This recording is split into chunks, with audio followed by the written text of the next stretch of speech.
I'm Bud Lucky, and I wrote and directed and did the vocals on Boundin.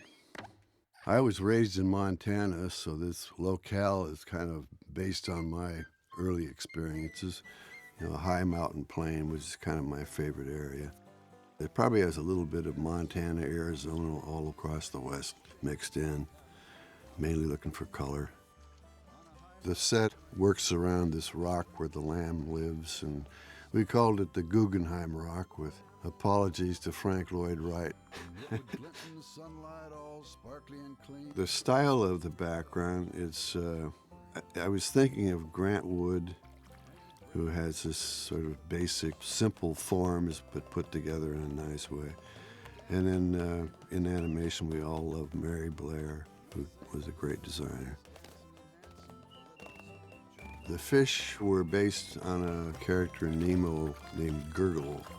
The owl was actually made out of a prairie dog, you know, with adjustments and feathers and wings and what have you. And the Model T Ford was from an upcoming movie called Cars. And the guy picking up the sheep here is the dentist from Nemo. The water in this rain sequence is amazing. Bill Polson and the technical crew just did wonderments all the way through it. I was a 2D animator for years, and the amazing thing about the computer stuff is it has more control over elements and you know, water, and you can have wind blowing, you can rain, camera movement, reflections, light changing. It just makes everything come alive, and it's more magical. Came a great American jackalope. The jackalope is this kindly old uncle character, and kind of based him on a Wallace Beery character, or his hairstyle is based on that of Charlie Russell, the Montana Western painter. The little dance step here by Rodrigo Blas, I think, is one of the finest pieces of animation I've ever seen. Just great.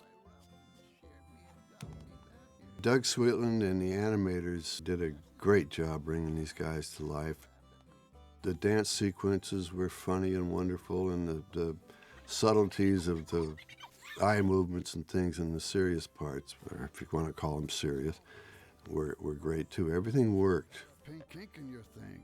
Does it matter what color? Well, that gets nope.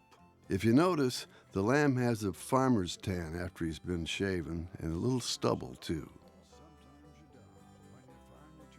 I play about 3 chords on a banjo, so I did some plunking and put a rough idea of the song together, along with some drawings, and then I showed it to John and the group, and that was about 3 or 4 years ago, and we finally did it. Just get a leg up and you slap it on down, and you'll find you're up in... I went on a sagebrush search to photograph sagebrush, and I went all over the Southwest.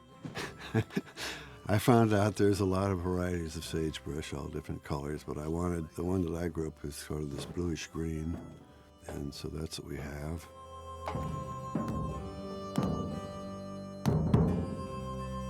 So in this carousel shot, each animator did 2 bounds. Watch the snake. The transition here to winter, he goes into hibernation. The camera follows a lamb around. He's going up while the other characters are going down, so we get kind of a up and down carousel movement. We tried moving the camera up and down, but it got a little queasy. He learned to live with it. He didn't care. He just bound, bound, bound and rebound. And the last scene originally on the storyboard, I just had the jackalope going over the hill. And then the prairie dogs were so much fun that we thought we ought to bring them in at the end and kind of tail it out, and I think it works nice. The finished product here is so much better than, you know, I had in mind originally, and everybody plussed it all the way through. Every little element is much better than I expected it to be done. And I thank them all.